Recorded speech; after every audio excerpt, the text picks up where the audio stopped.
buzzing hunk of junk. This is spite, isn't it? I'm sorry I broke you, all right?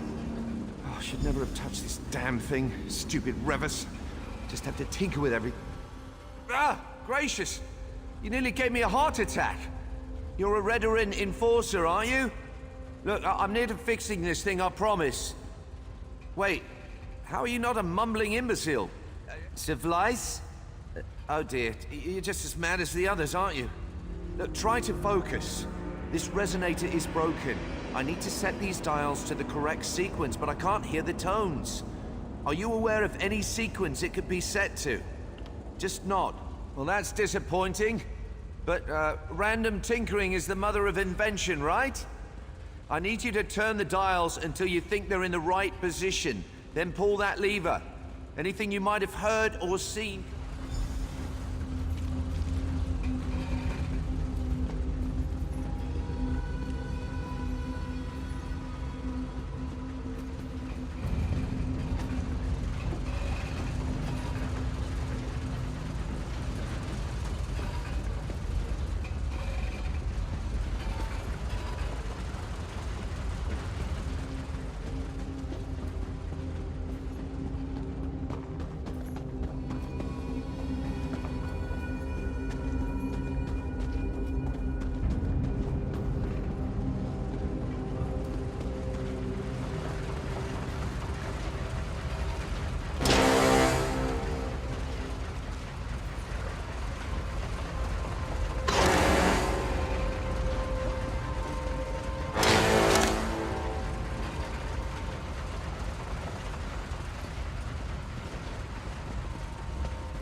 Didn't work, but keep trying.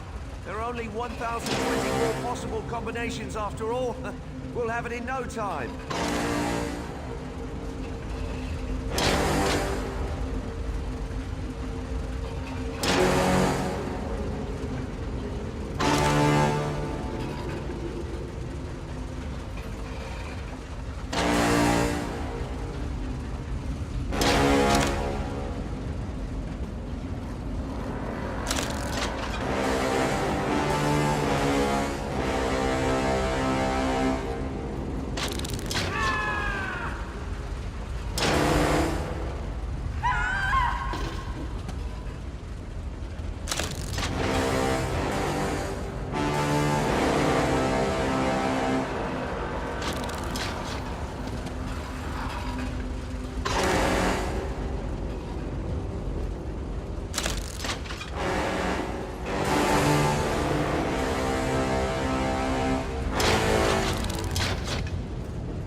Something's happening. I think you got it.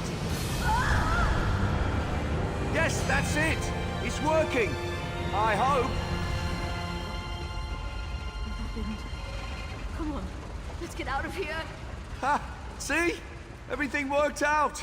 I have a small camp set outside of this room. We can talk there.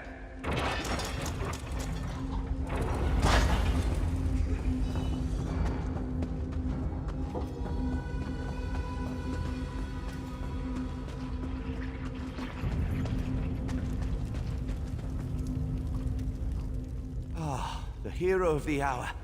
You have my deepest thanks and most heartfelt compliments. The fact that you fixed it in your clearly addled condition. Exemplary work. Just exemplary. Seems like it's... I can offer little more than a guess. When you corrected the melody, the resonator returned to a dormant state. Some kind of slumbering function to conserve energy, maybe. What matters is that it's quieted down. Oh dear, I hope so. Their exposure was fairly limited. If they had remained for another day, though, difficult to say.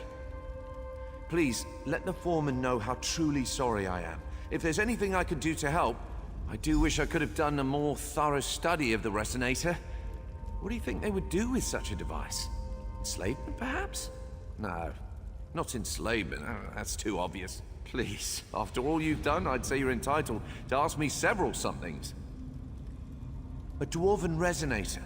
A tonal amplification device meant to alter thought patterns. That's my hypothesis, anyway. The tones clearly have a powerful effect on the brain. To the dwarves, though, it might have sounded like a lovely song and nothing more. Well, not slavery in the conventional sense.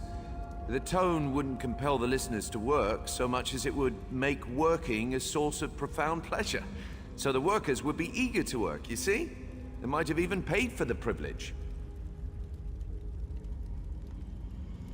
Well, again, slavery is a clumsy description. It's more like a transaction. Labor in exchange for brief, pleasurable sensations. Much like the skooma trade.